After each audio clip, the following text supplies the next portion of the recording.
വിശുദ്ധ ശുശ്രൂഷകളിൽ ധൂപാരാധനയ്ക്ക് ഉപയോഗിക്കുന്ന വസ്തുവാണ് ധൂപകലശം അഥവാ ധൂപക്കുറ്റി.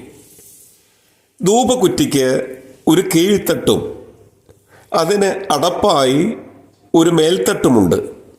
കീഴ്ത്തട്ട് 3 ചങ്ങലകളാൽ ഒരു പിടിയുമായി ബന്ധിച്ചിരിക്കുന്നത് നമുക്ക് കാണാം. 4ാമത്തെ ചങ്ങല മുകൾ തട്ടിൻ്റെ മുകളിൽ നിന്നും മറ്റ് 3 ചങ്ങലകളും ബന്ധിച്ചിരിക്കുന്ന പിടിയുടെ ഇടയിൽ കൂടി ഒരു വളയവുമായി ബന്ധിച്ചിരിക്കുന്നു.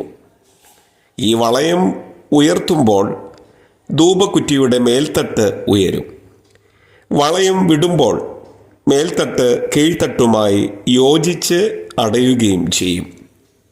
കീഴ്ത്തട്ടിൽ കരിക്കട്ടയിട്ട് അതിൽ അഗ്നി കൊളുത്തും. അങ്ങനെയുണ്ടാകുന്ന അഗ്നി